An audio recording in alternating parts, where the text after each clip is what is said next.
everyone. We're officially live. Welcome. I'm Marianne. I'm going to be your host today. I'm marketing manager at Horatio, and I'm joined here by two great people that are going to be giving us great insights into all you need to know on how to win Black Friday, Cyber Monday. So we're joined here by Kate Marquise, CXO at Terrafay, and Michael Waters, Director of Partnerships at Sienna. I'm going to give the floor first to Kate and then to Michael so they can do brief introductions of themselves too. Awesome. Thank you so much. I'm super psyched about this event today. Terra Cafe is a design forward espresso. Well, now we're expanding. We used to just be super automatic espresso machines, but now we are espresso machines and more. So I oversee all things customer and brand experience. Very excited for today because we actually partner with both Horatio and Sienna. And I swear they didn't pay me to say this, but they are my favorite business partners. I have been at Terra Cafe for coming up on 6 years. I was the second hire. So have really, built this thing from the ground up. I've had my fair share now of BFCMs, a lot of pain along the way, a lot of learnings. And this year I'm actually super excited about it because I feel like we're in a great spot to just rock and roll. So really excited to get into it today. Thank you so much for having me, Marianne. Happy to have you. My name is Michael. Thanks, Marianne, for having us. Thanks to the Horatio team. Thanks to the Terra Cafe team for joining us here. We're super psyched to be joining you on stage. I lead partnerships here at Sienna. We've been very fortunate to be also partners of Horatio I've known the Horatio team for 5 years. I know they're one of the best in the biz. And we're really fortunate to be working with them here again with Sienna. Terra Cafe, of course, is one of our earliest customers too. So thanks to Terra Cafe for coming along the ride with us. We're excited to spend some time with you today. I think most of this, is going to be talking about how you're preparing for the FCM, because you guys are really sort of like leading the pack and sort of innovating along the way and even informing our roadmap. So thanks for the opportunity, and let's kick it off. Amazing. Well, thank you both. We're very happy and honored to have you with all of your great insights. As we all know, Black Friday, Cyber Monday is a very chaotic time of year, especially for e-commerce and D2C brands. So support queues skyrocket. We have customers expecting really fast responses. And one bad interaction, especially during this time where some people are even preparing for holidays or trying to get the best out of the brands they love. Just a bad interaction can really cost you a loyal customer. So it's very important to be prepared and do your best during these times.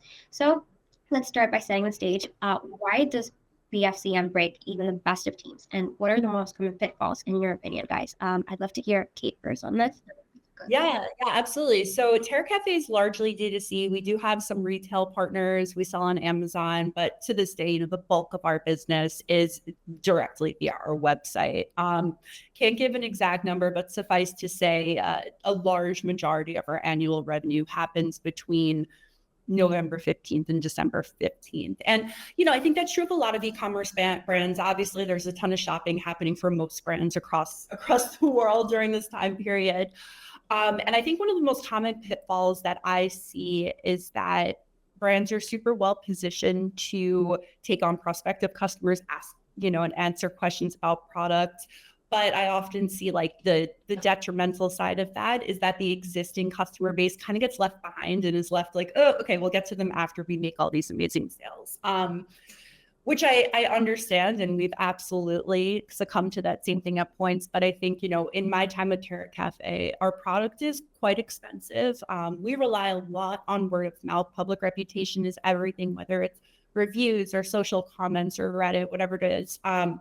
And that has the power to make or break sales, just as much as the Black Friday discounts do. So yeah, I see brands kind of leaving their existing customers hung out to dry a little bit and not realizing that is going to probably ultimately cost you even more in the long run. No, for sure.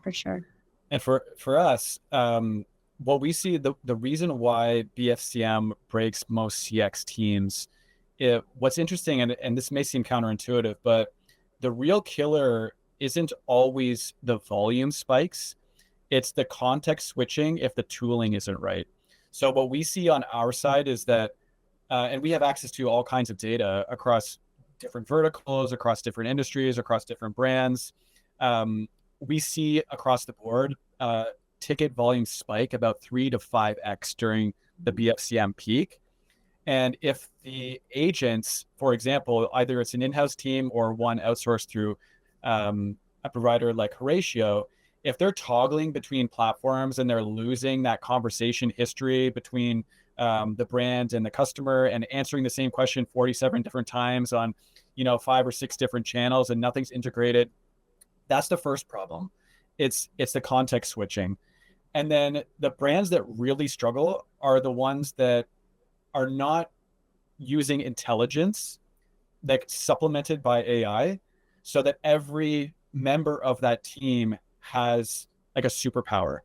And it's not just delivering answers to tickets faster, but really delivering a hyper personalized, hyper contextual response at scale, giving your agents superpowers, giving your team superpowers, and being able to deliver a great experience to the customer. So it's 2 parts. It's like the context switching by not having the right tooling in place.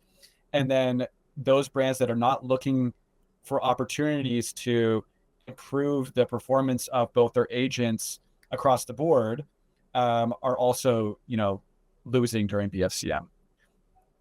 They need to be able to resolve, the human agents need to be resolve tickets faster, and there needs to be an intelligence layer across the entire CX org during those peak periods.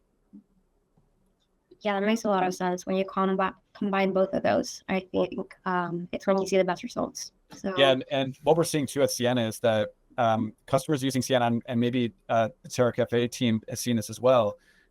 We see automation rates actually jump during BFCM because the AI is actually learning from the chaos in real time. So Sienna's not just answering those FAQs. She's like triaging edge cases and routing like complex issues to the right specialist immediately. And she's learning from all of this chaos. Yep. And it's compounding rapidly in real time. So you actually get automation sort of peaks during that period as well, assuming that you're set up properly, which it sounds like the Terra Cafe group is and always has been set up properly with the right tooling. Perfect. That makes a lot of sense. And I don't think Kate can attest to that. But going on that route, from your experience, both of you, from what you've seen throughout the years, do you think it's really the volume that hurts teams during the season? Or do you think it's more an issue about planning and coordination when it comes to getting ready for Black Friday, Cyber Monday?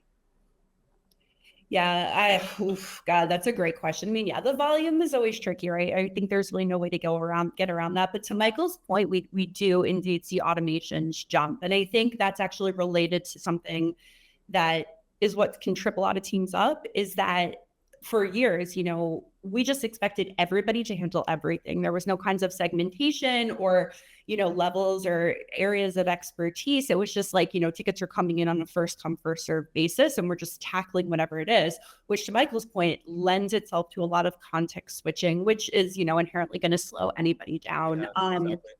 I think one thing that's been really helpful for us in prepping for Black Friday is almost bucketing types of content ahead of time. Like, interesting. So for example, right, like we're pretty aware of what Sienna can handle versus what we need our Horatio team to handle. We have a very technically complex product, and we rely a lot on video and audio from our community in order to, for example, like diagnose what's wrong. At this point, AI is not able to super reliably analyze what's going on in a video. So we know anything like that is going to have to go to our human team. That being said, a lot of the volume increase is because of the standard Black Friday things. Like, what's your discount? How long's your sale going on for? How does your machine compare to, these 3 other machines? And those are all answers that can be very easily ingested by AI and then just kind of like reiterated to customers on an as needed basis. One of the best tips that we got from Sally, who is our CSM at Sienna. Shout out to Sal. I love her. Shout out to Sal. Yes. She's incredible. She's incredible. But one of the things that she helped us implement that's been total game changer for us is even thinking about our automations in different buckets. Like we have the automations that are kind of evergreen, right? Something Yeah. hasn't been, it has this specific issue. The troubleshooting steps are always going to be the same versus things that have a temporal component. Like what is your pricing currently? What are your sales? You know, the kinds of things that we have to later remember to go in and change because pricing has changed or return period has changed during the holidays, whatever it is. But in that way, you know, it's very easy to get Sienna up and running and just right at the jump, like head off all of those tickets about, you know, how long is the sale going to be running? Or do I have a longer return policy? Like that's not necessarily something that needs a human component. And doing that prep work up front allows our human team the time and bandwidth to tackle the things that really do still need a human touch. Yeah, agree 100%. And that it's the way to visualize this is like, how are you, if Sienna were a human, how would you keep that human updated on your pricing and policies and so on? If you apply that same sort of logic, Sienna, you know, you're developing that intelligence layer, and like any intelligence sort of entity, there's this constant iterative learning process that's involved, and you want to keep her, we call Sienna her, you want to keep her updated on all the latest promotions and policies. So your brand is equipped to deal with this. Your team is equipped to deal with this BFCM period with ease. Yeah. And answer those questions that are coming in about policies and promotions and so on. Absolutely.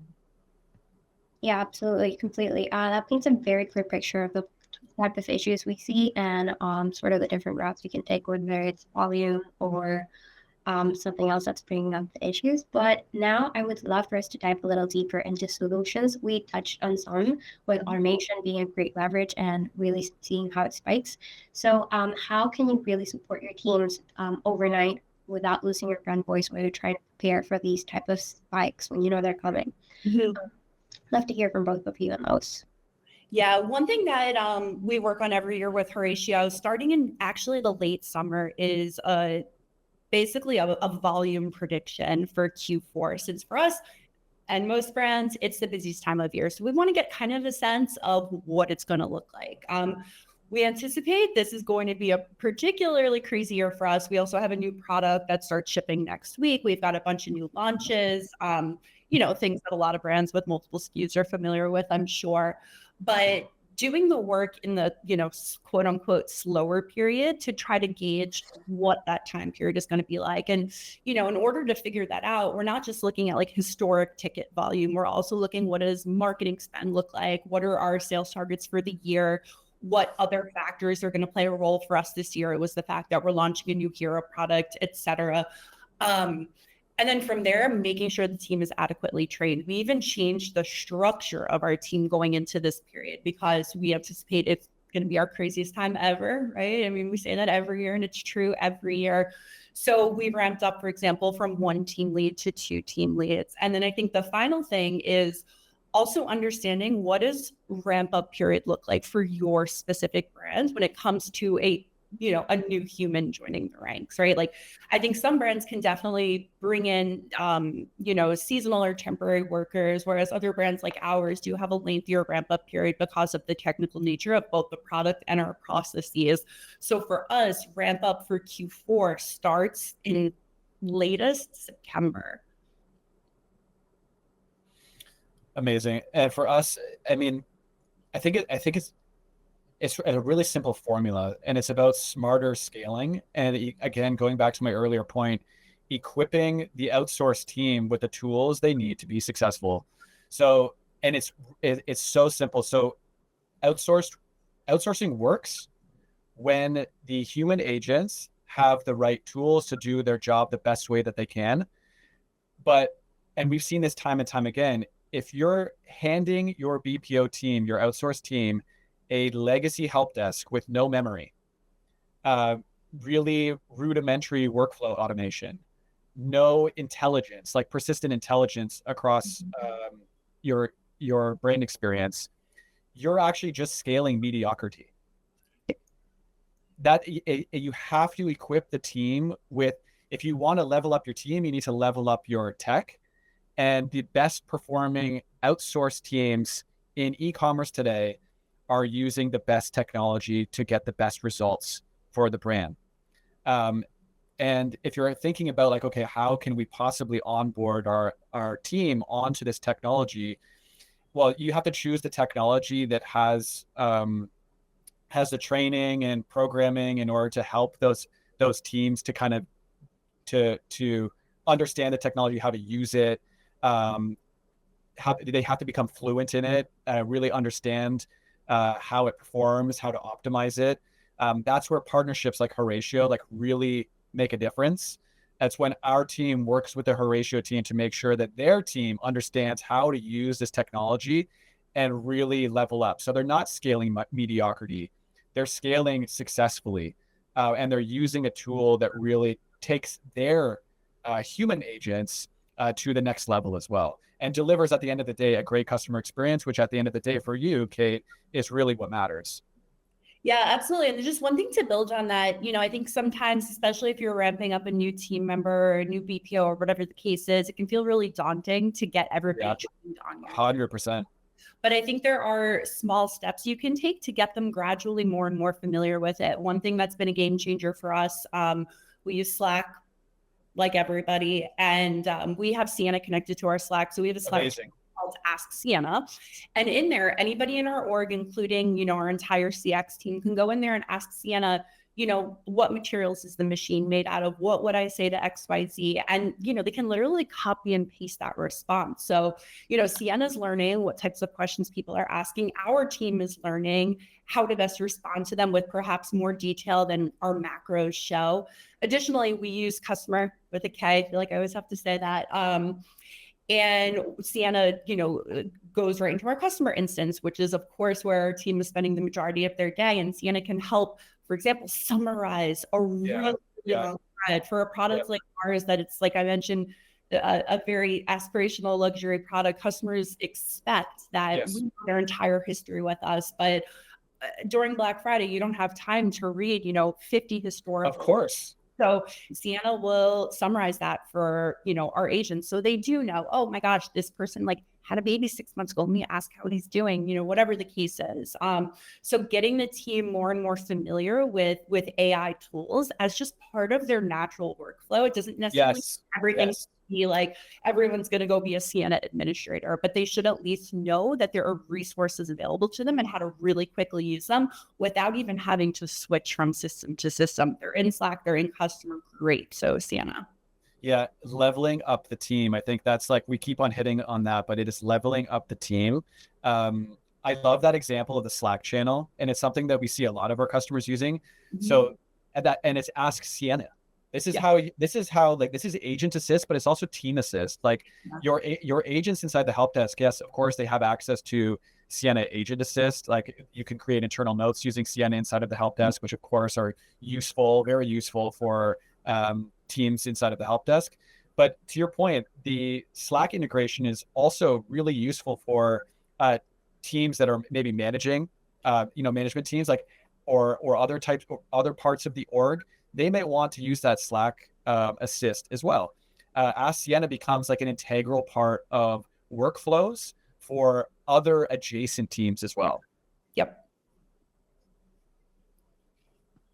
I love that. I think that's really great, and something that probably makes training a lot easier when you're onboarding new people, especially Friday, Cyber Mondays, and people have to sub-companies have to resort to that. So moving on with that, what would you recommend, both of you guys, if someone's here and it's their first Black Friday, Cyber Monday, what do you think are the first few steps they have to take in order to be prepared, from both of your takes? Yeah, get a Terra Cafe espresso machine because you're going to need caffeine. No, I mean, I'm only half joking. But yeah, I think, to what I said earlier, make sure you have as good of a prediction as you can possibly make on what that period is going to look like. Make sure you are rock solid in your policies, and that your team and your AI is aware of them. We, for example, extend our return window for anything purchased from November to January, right? We typically have a 30-day return window. We extend it to January 15th because we know a lot of people aren't opening our product until Christmas morning. So make sure those policies are clear, written, and you've trained the AI and the team on what that looks like. Next, have your escalation chains really Yes, I really was just going to say that. Yeah. yeah, because like I said earlier, while we do get a lot of questions about discounting or return period or whatever it is, there's going to be existing customers, and you need to have like multiple potential paths of escalation, almost have, to the extent you can, redundancy within that, just so you can get things resolved as quickly as possible, because the last thing we need during this period is prospective customers seeing Instagram comments from current disgruntled customers. Yeah, and I think going back to that auto escalation, I want to double click there because that is a big thing that a lot of brands will miss this BFCM. So one workflow change that we see really crushed during Black Friday, Cyber Monday is auto escalation rules based on customer value and sentiment. So if it's a VIP customer, they're super frustrated. We've detected the sentiment as super frustrated, and they have an AOV over $500, for example, that ticket will land with your best agent in like automatically. So Sienna can actually do that natively, of course, and that's something that you want to set up so that those like high value, high AOV opportunities are escalated quickly if it requires escalation. So those escalation paths, to your point, Kate, are like crucial, especially once the team becomes like, overwhelmed and really not thinking during BFCM, like what can we optimize here? Optimize ahead of time and make sure that those auto escalation rules are set up properly. And then one other thing that I would say is just making sure that the team is aware, or I suppose like leadership especially is aware of where to see the data. Like I know it seems intuitive. It seems like obvious to CX teams, but there are other adjacent teams that may be interested to know, especially leadership. Like how are we actually performing? Make sure that that leadership knows where to see it if they want to see it in real time, and then also where if there are adjustments that need to be made on the fly to your workflows or automations inside of Sienna, make sure that those that are responsible for improving or adjusting those workflows know where to see the automation data, where to see where the gaps might be appearing, and how to address them quickly. That's a big opportunity as well. Yeah, one thing to add to that too, that Michael just reminded me of, is ensuring channels of communication cross-functionally are very clear. Because this time of year, if we hear customers are confused about this ad, or, customers are getting hit with too many options on checkout and it's adding friction, those kinds of insights need to be surfaced nearly instantaneously, because the consequences are exponential this time of year. One thing that has been really useful for us, our Sienna backend has something called Memory Insights, and I go in there on a weekly basis, and Sienna generates a report for me on essentially top trends that are occurring that week with our customers. And it goes a lot deeper than tags or categories. It even gets recommendations. During our prime, sales period, November, December, I am in there like 3 times a week, ensuring nothing is getting through, because it needs to get to the correct team or the correct decision maker, or, we're just not going to hit the goals and the targets that we otherwise could. Could you give an example of that? Because it's something that I'm really excited about in the Sienna product as well. And I see a lot of other teams, a lot of other brands that we work with, like really utilizing memory in interesting ways. What are some like use cases? Like obviously it's for so long, and I'm sure you've seen this, Kate, yourself, and I know the Horatio team has seen this as well. It's like when it comes to a voice of the customer reporting or sort of sharing what's relevant cross-functionally to other teams that's happening inside of the CX org, what's historically CX leaders have had to like stitch together tagging data or notes or whatever to try to create this story or even give any sort of insight to other teams. And now memory really solves that in a big way. And Ask Sienna and Insights is solving that in a big way. I'm curious, Kate, like from your experience with memory so far, and even though it's like a pretty new part of our product, what are some of the sort of big gains that you've seen at Terra Cafe with memory? Yeah. Oh my God. All right. So our second generation machine is connected. It means it has an app. It receives quarterly firmware updates. We typically build features and fix bugs based on what customers tell us. Exactly. Customers want, to be able to schedule their machine to wake up at different times each day, the week. Cool. Let's see what we can build. We even have a voting site where customers can submit ideas for us to build and then upvote them. And, we prioritize based on that. Yeah.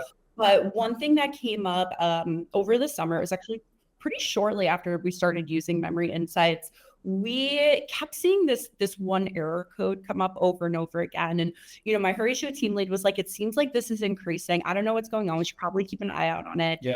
We were getting more machines than usual sent back for repairs. And, I'm bringing this to my engineering team and I'm telling them like, hey, it seems like this is coming up more. This is a problem. These machines need to come in and repair. It's not only a very expensive problem, it's also greatly hindering the customer's experience. Yeah. So I started using Memory Insights. And after, I think it was like 4 weeks, I was able to go to the engineering team and say, hey, we need to prioritize a fix for this over everything else in the roadmap. You had the ammo. Based on these insights reports, this has been the top driver for the last 4 weeks. So we were able to identify trends before it even showed up in our repair data. We released a fix and it solved like 80% of these instances in the field. That would not have happened as quickly without having that actual quantitative data in front of our fingertips, because as much as we know in CX, qualitative feedback and anecdotes are really powerful sometimes, especially when you're going up against ops teams or finance teams, like there's just nothing as strong as quantitative data. And we're able to preemptively launch a fix that solved, a huge majority of these issues in the field. Yeah, it's like really rich business insights that other parts of the org are so hungry for too. And in some cases, they don't even know it exists though. To your point, it's like maybe the product team didn't even know that these sort of like really rich customer insights were available within the CX org. And when you can aggregate them and sort of tell a story using data, it becomes like so compelling. And what I would follow on with that is, and something that we're thinking about at Sienna is how would you attach like a dollar value to that insight? Because like that was a big fix for your org. Like, is there a future where we can use AI to not only identify the issue, but also recommend a solution and then assign a dollar value to what that solution might be? Imagine there was like a spike in returns and Sienna was able to not only diagnose the root cause of those returns, but also provide a recommended path forward.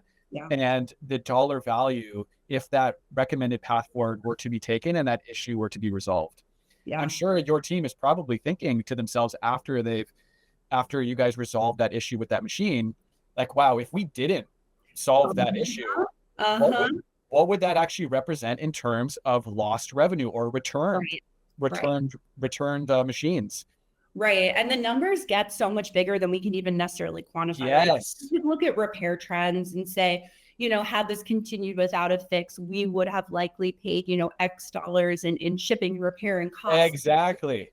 But the thing that we cannot calculate that is, in my opinion, far greater is what would the hit have been to our reputation as brand? How many sales would we have lost out on because customers that are unhappy are, turning to Facebook or Reddit because they're frustrated with us? Like, that is where it gets like truly mind-blowing, right? Because there are the very real costs of repair, but then there's those other costs that we'll just never have an answer to. But it's so true. It's so true. And you know what's unique about e-com especially is that so much of the equity, like the commercial value of your brand or of your company is your brand. Absolutely. Like when you go to when Terra Cafe in the future maybe there's an interest in an acquisition or whatever it might be, like a lot of the value of Terra Cafe, of course, like is in your P&L, but it's also in the brand equity. And and the customer service team is almost 100% responsible for what that brand equity actually is. What that brand experience actually is. Yeah. And that whole thing is just, multiplied by the youth of the brand, whether or not it's D2C. If you are a challenger brand taking on, like we are, the average age of our competitors over 100 years old, like you better have rock solid brand reputation or nobody's going to take a head on you. Why would they? I wouldn't. Exactly. Yeah. What's that brand value and how can you protect it and how can you improve it? I think Yeah. that's what it comes down to. Yeah. Yep, 100%. That's very special. That's where CX comes in, and it's so important for companies to keep an eye out. And a big part of CX is actually empathy. With this whole rage with AI, some people have been concerned about empathy, but we know Sienna is very, very good at helping you stay empathetic and with the sentiment analysis, really identify what's going on. But I would love if you guys could give some thoughts on what are practical examples of which AI can actually help make your agents feel more human, especially with Sienna, because we've seen that, for example, at Terra Cafe. But how can really AI empower your agents and help them throughout this whole customer service, especially with high spikes when they have to a lot of pressure and have to answer a lot of tickets? So, Yeah. I'm Michael. I take it, or Kate, whoever wants to start. Kate, why don't you start? Yeah. Yeah. So I think the biggest thing for us, especially this time of year when we're all super busy, is actually a feature I mentioned earlier. Sienna's ability to summarize very quickly a customer's entire history. I had an example of this the other day. I got brought into a ticket, and agent wasn't sure how to do something on the technical side. They had very helpfully, before they escalated it to me, summarized it for me, so I didn't have to read back the whole thing. And so a nice little tidy Sienna summary. And at some point in the interaction, Sienna had noticed that we got hit with an autoresponder because the customer was on parental leave. So even just like that little moment, right? Wow, like that's crazy. Yeah, like this is this massive thread. I got randomly brought in because somebody didn't know how to do something. And here I am, and I'm easily able to say, like, hey, congratulations. I know right now you probably need coffee more than ever. And it gives me this little moment, and the customer was floored by it. So I think it's that, it's not just the generative component of AI where it's forward facing, and obviously it's going to be able to provide an empathetic response if it's Sienna, but it's also the way that it empowers the agent in the back end to synthesize a ton of information very quickly. And then our humans can do what they do best and use their human instincts to actually build a bridge, build a connection with that customer. Yeah, I would double click on that all day. So like AI and Sienna specifically it's not just about routing tickets. It's about reading sentiment, detecting urgency, context preservation. To Kate's point, like there was context there that was sort of buried. So by the time the human touches it, if there's an escalation as a human is required, like they're already halfway to resolution, and they have so much in their back pocket. They have so much. It's like it's already on a silver platter, if you will. And I'll give you an example too. So this is more of like a practical example. So if during BFCM, frustrated customer messages, "Where's my order? I need it by Thursday." And I just wanted to contrast like what Sienna would do in this case based on the empathy that's built into our reasoning engine. And contrast that to like what a legacy help desk sort of like ticket deflection solution would offer. So a legacy AI would say actually, "Let me check that for you." Now imagine getting that response if you were asking, "Where's my order? I need it by Thursday," because this is an important family event that you need that order for. This is, you're having your Christmas or you're having your Hanukkah or whatever it is. "Where's my order? I need it by Thursday. Let me check that for you." Imagine getting that response. Instead, contrast that to Sienna being able to read the emotion, check the shipping, realizing it won't make it, proactively offering expedited shipping or a discount if that's within the policy, and then escalating to a human only if the customer pushes back. So when we talk about empathy, it's a hard thing to sort of wrap your head around how an AI could possibly be empathetic. Like, what does it actually mean? Like when we talk about like empathetic AI, like what does that actually mean? That's an example. You have to put it in contrast. You have to put them side by side, what an empathetic AI is and what it is, what a good AI is and what a bad AI is. And what a bad AI is the one that I described, where they would just, the AI would simply say like, let me check that for you. Or maybe just like provide them with their shipping information without any context. Like, okay, yeah, I can provide you with your shipping information. No, contrast that to an empathetic AI, which says, let me check that, which says, proactively offers expedited shipping or discounts, realizing it won't make it in time. These are the types of things that really transform that customer experience and have customers coming back. And that's empathy through intelligence. The only way you can achieve that is if you have the intelligence layer of like a real, like a Sienna. That's the only way you can achieve that. Of course, humans can achieve that if there's an escalation, but before an escalation happens, how much empathy is available within Sienna compared to a sort of like traditional, like let's call help desk AIs? The gap is enormous. Yeah, this is actually one of the things I love most about both Sienna and Horatio, right? AI, there's a lot of really shitty AI out there. Yeah. And BPOs, there are a lot of really subpar BPOs Yeah. out Yeah. there. And I feel like for, a large part of our population, people are kind of colored by these negative experiences, like chatbots that don't get it right, or these massive like call centers that, maybe an agent works on 15 different clients and they have no idea how to help you. And what I love about Sienna and Horatio is that they're turning that model completely on its head. They're able to bring a level of empathy and quality to interactions and kind of like redeem these whole categories, and I get to benefit. Yeah, exactly. We love that. Yeah. And your customers get to benefit. At the end of the day, that's like the most important thing, right? It's like how can we level up that customer experience? How can we make the Terra Cafe customer want to come back over and over and over again? And how can we create such a magical customer experience using a blend of human and AI that not only did they want to come back, but they want to tell their friends? Yeah. Perfectly said.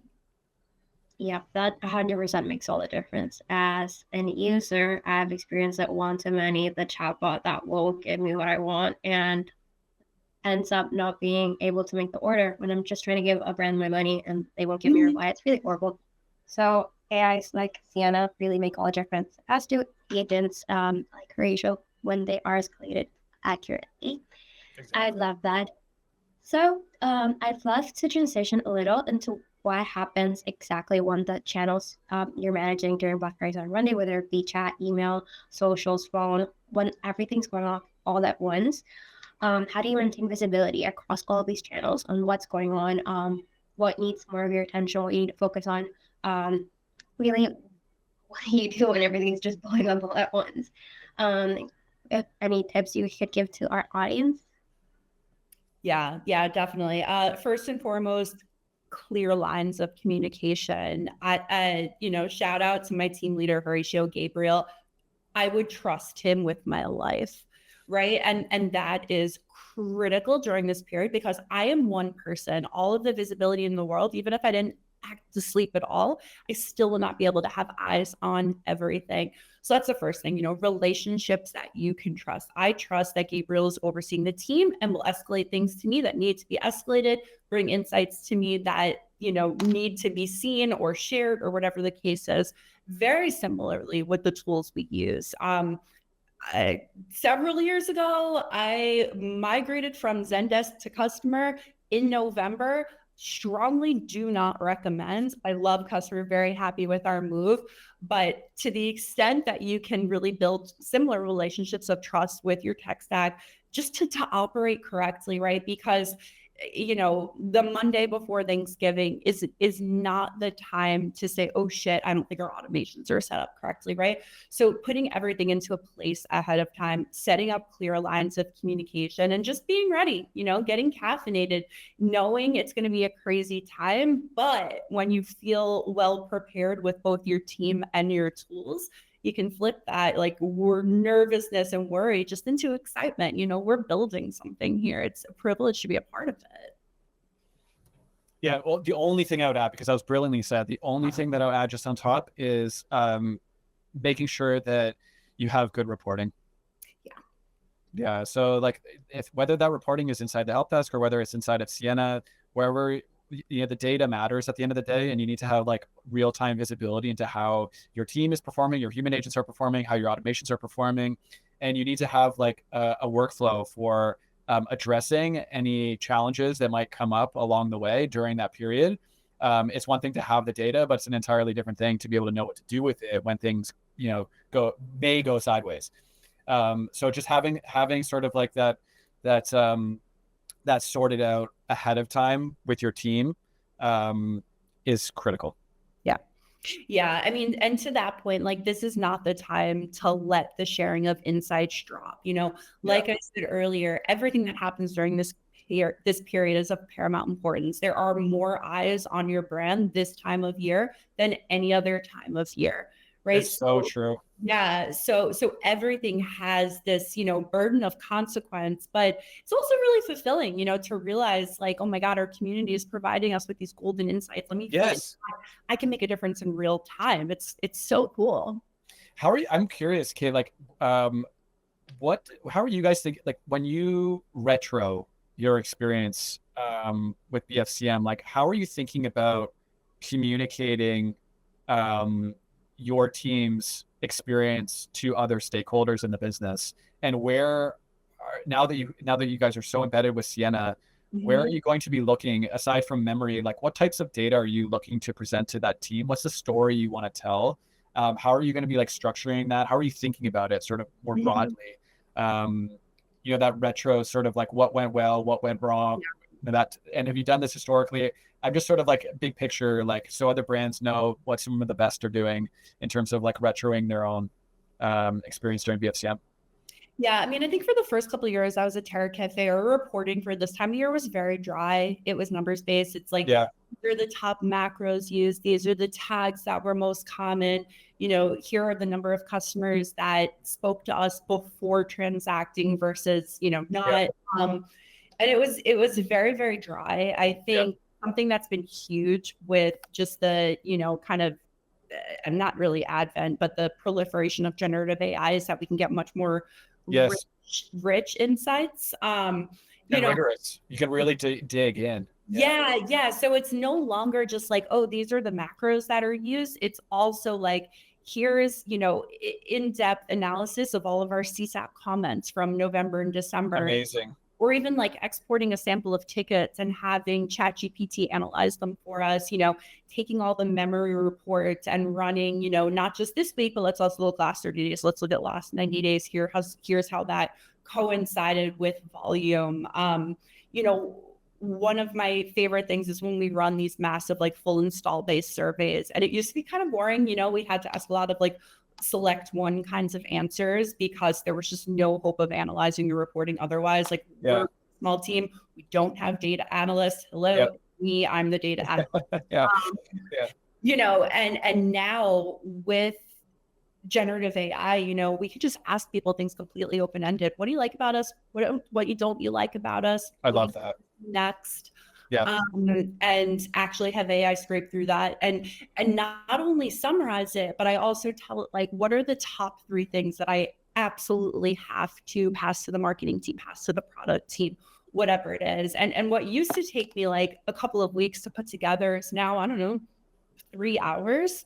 And then the one last thing that we've done too is, again, using ChatGPT, I've made like a Terra Cafe community GPT where I've just fed it everything I possibly can about our customers. That's insights, that's our insights from social, that's like random links to Reddit and everything. So now, if a team has a question, how might our community respond to this product, I'm like, go ask community GPT. Oh, that's cool. It's great, and it doesn't replace, of course, like the actual human experience at all, but it is such a strong starting point, and that is something that any brands can do completely for free. I love it. I really love that. And following up on that, if I would love you to get a little bit more specific of what you're looking for now when you're analyzing this post BFCM data you receive.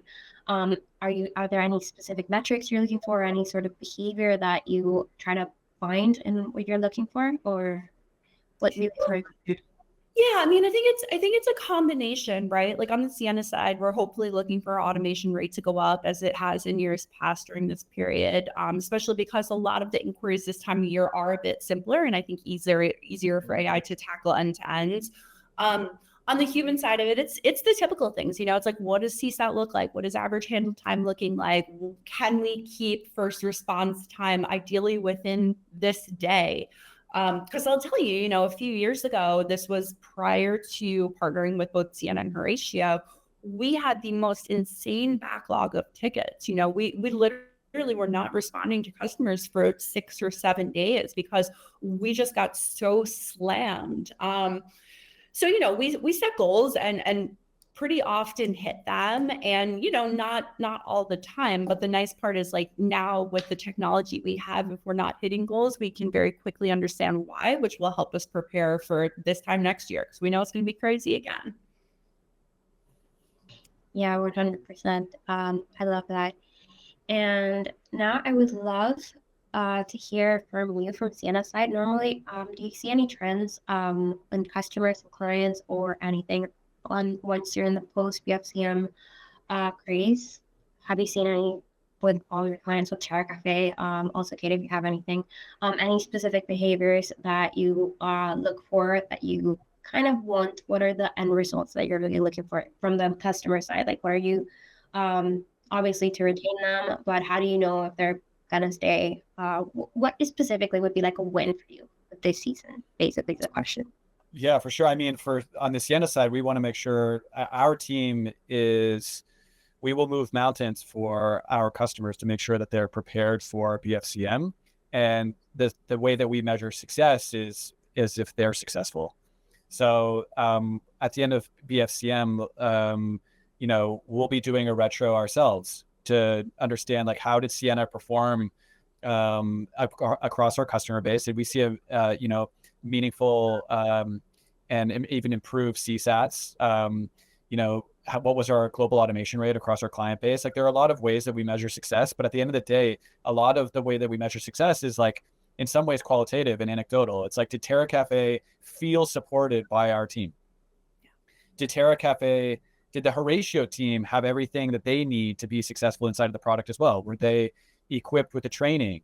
And did the product sort of meet their requirements as well when there were escalations? Like, and that can be somewhat anecdotal. So we're in sort of a partnership it's not even a sort of partnership. We're in a partnership with Terra Cafe and Horatio when we are going into BFCM.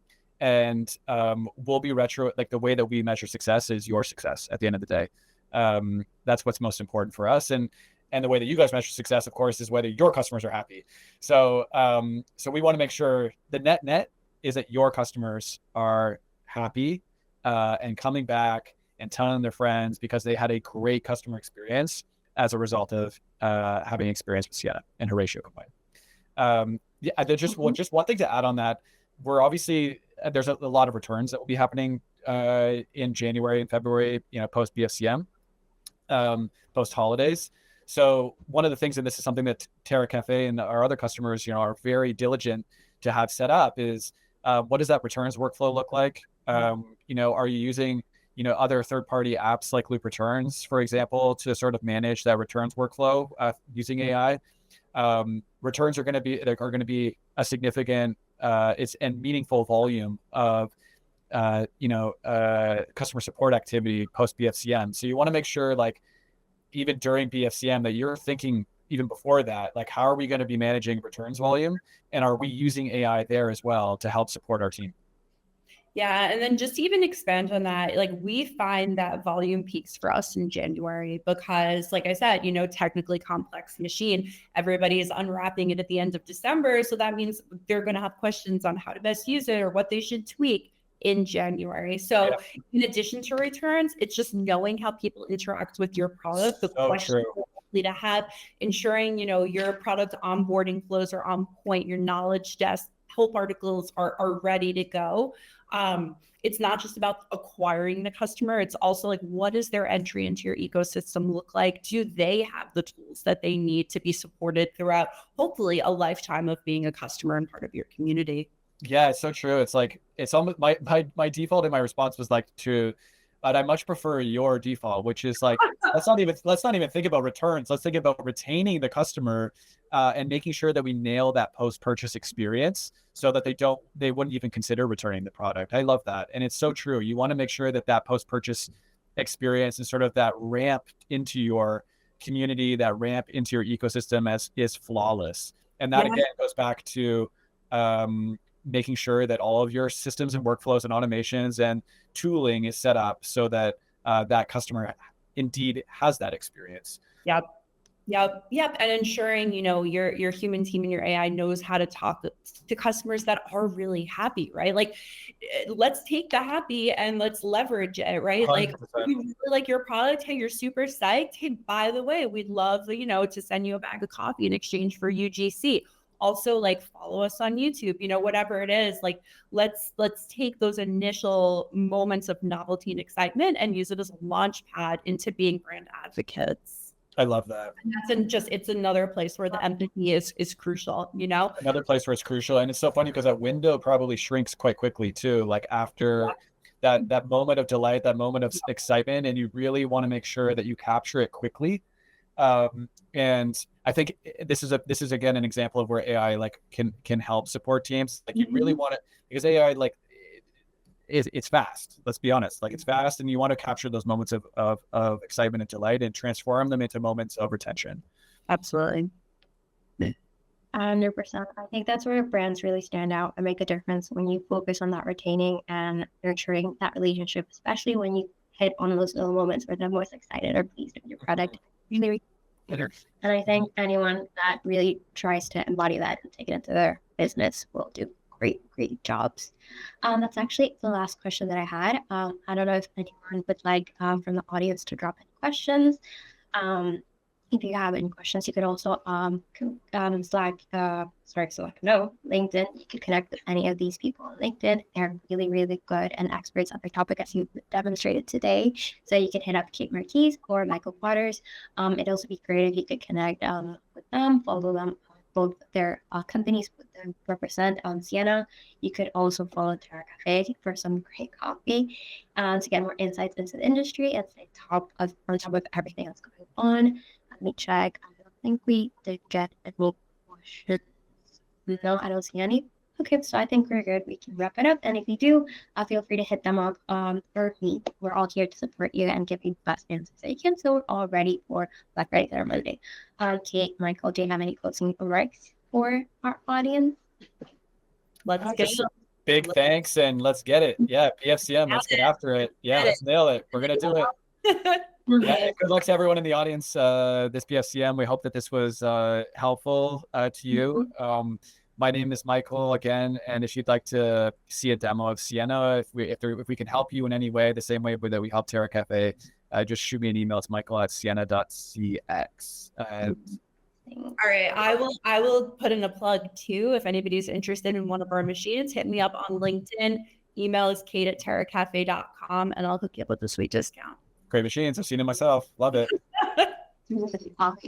Well, everyone, thank you so much for joining. It was a pleasure to have you both, and I hope you have a successful Black Friday today. Thanks. Thank you. Take care, guys. Thanks for the time.